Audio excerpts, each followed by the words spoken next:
Facebook scroll করতে, করতে ফেসবুকের পাসওয়ার্ডটাই ভুলে গেছেন। এখন অন্য কোথাও ফেসবুকটা লগইন করতে পারছেন না। অর্থাৎ ফেসবুক আপনার ফোনে লগইন আছে কিন্তু পাসওয়ার্ড ভুলে গেছেন। তাহলে আজকের ভিডিওটি শুধুমাত্র আপনার জন্য। কারণ আজকে আমি দেখাবো ফেসবুকের পাসওয়ার্ড, নাম্বার, জিমেইল কোনো কিছুই আপনার মনে নাই বা বর্তমানে নাই। তারপরেও আপনার ফেসবুকের পাসওয়ার্ডটা আজকে চেঞ্জ করে দেখাবো। তো চলুন কথা না বাড়িয়ে মূল ভিডিওটি শুরু করা যাক। আর তার আগে অবশ্যই ভিডিওটিকে লাইক দিয়ে রাখবেন আর চ্যানেল নতুন হয়ে থাকলে অবশ্যই চ্যানেলটাকে সাবস্ক্রাইব করে আমাদের পাশে থাকবেন। ধন্যবাদ সবাইকে। প্রথমত আমাদের ফেসবুক যে অ্যাপসটা আছে অ্যাপসটাকে আপডেট করে নিতে হবে। তার জন্য আমরা প্লে স্টোরে চলে গেলাম। প্লে স্টোরে যাওয়ার পর সার্চে ক্লিক করে আমরা ফেসবুক শব্দটি লিখব। ঠিক আছে? ফেসবুক লেখার পর ফেসবুক চলে আসবে। তারপর সার্চে ক্লিক করব। তারপর দেখব যে আমার অ্যাপসটা আপডেট আছে কিনা। যদি আপনার অ্যাপসটা আপডেট না থাকে তাহলে আপডেট দিয়ে নিবেন আর তারপর ওপেনে ক্লিক করবেন। ওপেনে ক্লিক করার পর আমরা নরমালি 3 ডট বাটনে ক্লিক করব। ক্লিক করার পর নিচে স্ক্রল করব। তারপর সেটিংস এন্ড প্রাইভেসিতে ক্লিক করব। তারপর সেটিংসে ক্লিক করব। See more is account centre নামে একটি অপশন আছে, সেই অপশনটাতে ক্লিক করব। সেই অপশনটাতে ক্লিক করলে আপনারা দেখতে পাবেন পাসওয়ার্ড এন্ড সিকিউরিটি নামে অপশন আছে। সেই অপশনটাতে ক্লিক করলে তারপর আমরা চেঞ্জ পাসওয়ার্ড নামে যে একটি অপশন আছে আমরা সেই অপশনটাতে ক্লিক করব। তারপর আমাদের যে আইডিটা মানে আমাদের যে প্রোফাইলে ক্লিক করব। তারপর দেখতে পারবো আমাদের সামনে এরকম একটি অপশন চলে আসছে। তার প্রথমে তো আমরা দিতে হয় যে আমাদের পুরাতন পাসওয়ার্ড এবং নতুন পাসওয়ার্ড, রিটাইপ পাসওয়ার্ড।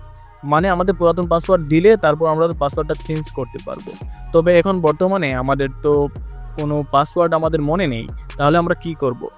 তো আমরা ফরগেট পাসওয়ার্ড নামে একটি অপশন দেখতে পাচ্ছেন, সেখানে নিচে নীল করে নিউ পাসওয়ার্ড এবং রিটাইপ পাসওয়ার্ডের নিচে ফরগেট পাসওয়ার্ড। তো আমরা ফরগেট পাসওয়ার্ডে ক্লিক করব। তারপর আমাদের সামনে একটা স্ক্রিন শো হবে, সেখানে দেখতে পারবেন সেখানে হোয়াটসঅ্যাপে আমরা কোড নিতে পারবো, অথবা ইমেইলে নিতে পারবো, অথবা এসএমএস এর মাধ্যমে নিতে পারবো, অথবা ফেসবুক নোটিফিকেশনের মাধ্যমে নিতে পারবো, অথবা আমরা লগইন করে নিতে পারবো। ঠিক আছে?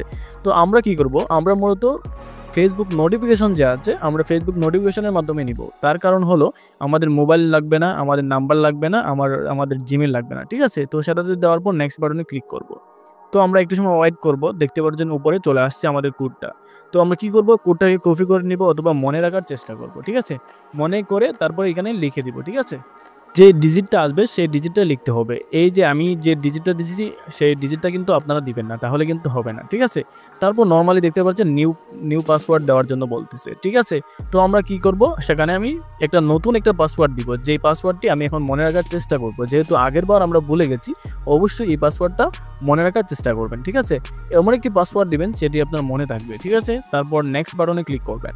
নেক্সট বাটনে ক্লিক করার পর আমাদের অটোমেটিক্যালি আমাদের ফেসবুকে নিয়ে যাবে। তার মানে আমাদের ফেসবুকের পাসওয়ার্ডটা চেঞ্জ হয়ে গিয়েছে। ঠিক আছে? তো আপনারা দেখতে পাচ্ছেন আমার ইমেইলে একটা এসএমএস চলে আসছে, দেখতে পাচ্ছেন আপনারা, your password has been change. তার মানে আমার পাসওয়ার্ডটা চেঞ্জ হয়ে গিয়েছে। তো আমি দেখতে পাচ্ছেন যে কয়টার সময় চেঞ্জ হয়েছে। তো আপনারা দেখতে পারেন বর্তমান সময়ে 7:58 বাজতেছে আর আমার পাসওয়ার্ডটা চেঞ্জ হয়েছে 7:57 ঠিক আছে? তো এভাবেই কিন্তু খুব সহজেই আপনারা ফেসবুকের পাসওয়ার্ডটা পরিবর্তন করতে পারবেন। ভিডিওটি এই পর্যন্তই ছিল। যদি ভিডিওটি ভালো লাগে অবশ্যই ভিডিওটি লাইক দিয়ে চ্যানেলটাকে সাবস্ক্রাইব করে রাখবেন। আর কে কোন জেলায় থেকে আমার ভিডিও দেখেন অবশ্যই কমেন্ট করে জানাবেন। ধন্যবাদ সবাইকে।